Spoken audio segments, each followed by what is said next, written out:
अक्सर लोग पूछते हैं कि आखिर चंद्रशेखर आजाद के साथ रावण आपके नाम से क्यों जुड़ा हुआ है। बड़ी क्यूरियोसिटी लोगों को होती है, तो अगर इसके पीछे की वजह आप बता पाए। तो मैंने तो कई बार बताया कि ये मीडिया के साथियों ने दिया है, और मैं तो इस नाम से या किसी भी नाम को इस तरह देखता हूं कि व्यक्ति के काम से उसकी पहचान होती है।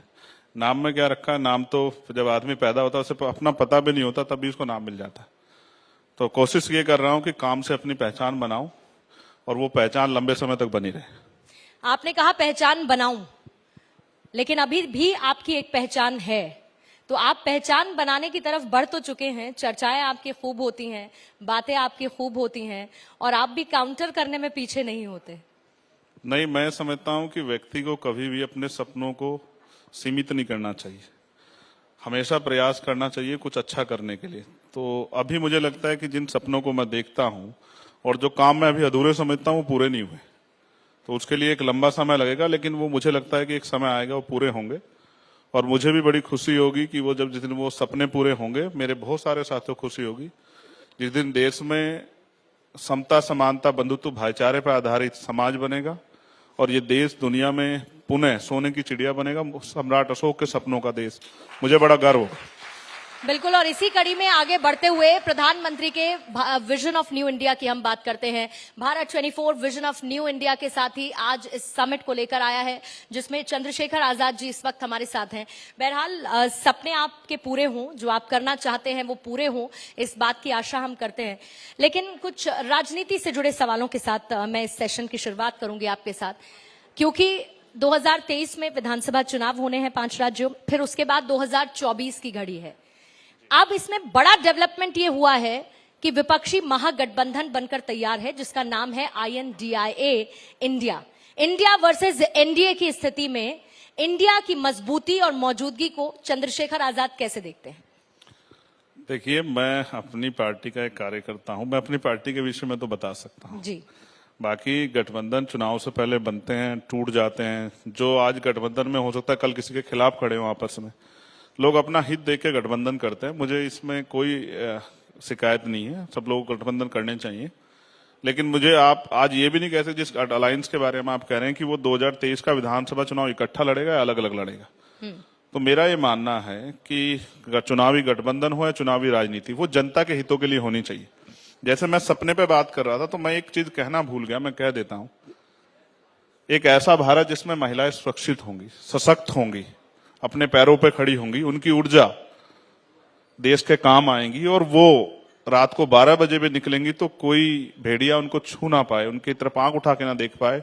जब ऐसा भारत बनेगा तो वही सपना जो है ना, मुझे लगता है देश का सबसे मजबूत सपना होगा।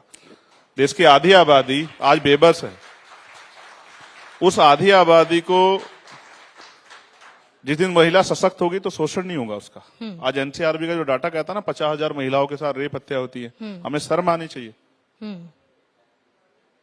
चाहे मुख्यमंत्री हो या किसी भी पद पे हो, हमें शर्म आनी चाहिए अगर हम अपने प्रदेश में बहन बेटियों को सुरक्षित नहीं रख पा रहे।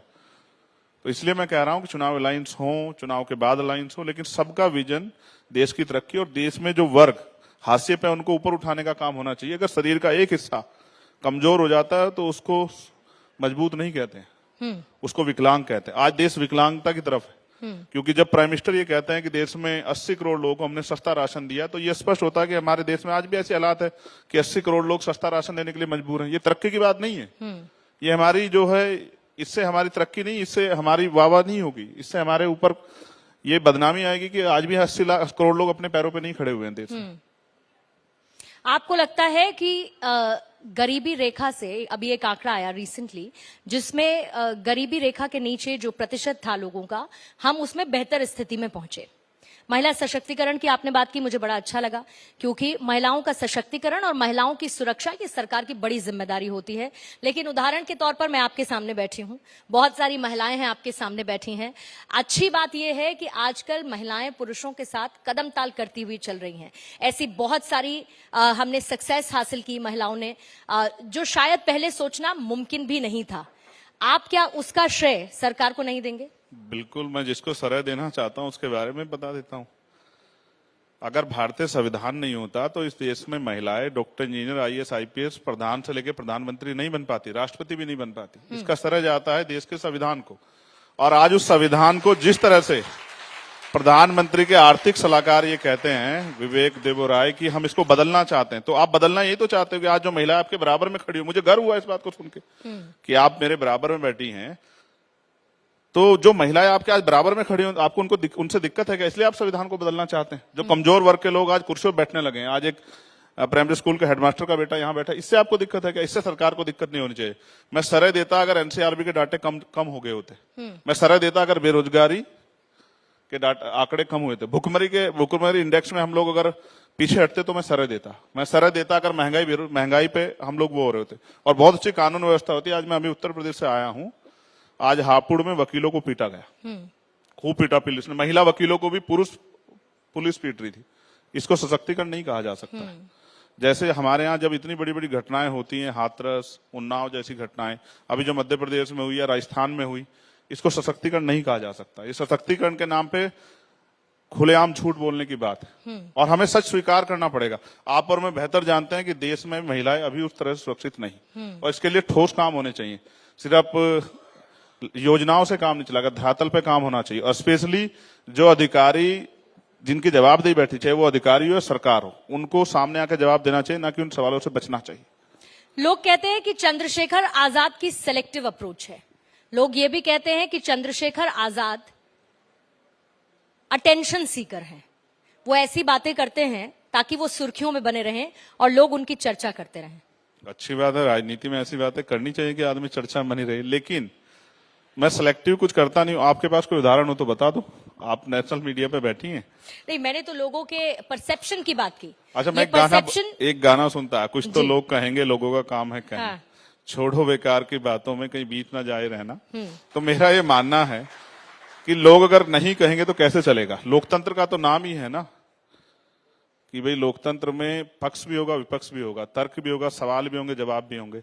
तो लोग कुछ तो कहेंगे मेरे खिलाफ, इसके अलावा है क्या? ये तो नहीं कह सकते कि मेरे राज्य में बहन बेटियां सुरक्षित नहीं। मैं आपको गारंटी से कहता हूं, जिस दिन अवसर हमारे हाथ में होगा, किसी भी प्रदेश में किसी भी बेटी के साथ अन्याय नहीं होगा, और जो अन्याय करेगा वो चैन से नहीं बैठेगा, खाल उतार लेंगे हम लोग। बराबरी के अधिकार की बात होती है, बराबरी के अधिकार के लिए काम हो रहा है।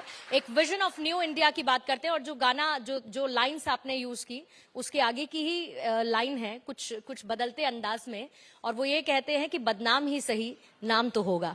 चंद्रशेखर आजाद, बदनाम ही सही नाम तो होगा। बहरहाल सर, माफी चाहूंगी क्योंकि मुझे इस सेशन को यहीं पर समाप्त करना बस मुझे ये जवाब दे दीजिए जी। आप किसी ऐसे आदमी के लिए कहते जो कुछ बुरा काम करता कि बदनाम होता तो समझ आता। अगर इस देश में बहन बेटियों की रक्षा की बात करना, उनको सशक्त करने की बात बदनामी है, तो मैं इस बदनामी को स्वीकार कर लूंगा। अगर कमजोरों की आवाज उठाना बदनामी है तो मैं इसको स्वीकार कर लूंगा। लेकिन अगर आप ये कहें कि सरकारों की आलोचना करना और उनसे जवाब मांगना बदनामी है, तो सरकार याद रखे, अगर अन्याय होगा तो जवाब देना पड़ेगा, और आंख से आंख मिला के जवाब लेना हम लोग जानते हैं। और लोकतंत्र की खूबसूरती भी यही है चंद्रशेखर आजाद जी की, सवाल होने चाहिए और उन सवालों के लिए अकाउंटेबिलिटी भी होनी चाहिए। अश्विनी कुमार चौबे जी इस वक्त हमारे बीच आ चुके हैं, बहुत बहुत स्वागत करती हूँ। और चंद्रशेखर जी, आपका बहुत बहुत शुक्रिया समय देने के लिए, भारत 24 के इस विजन ऑफ न्यू इंडिया में शामिल होने के लिए। Thank you so much.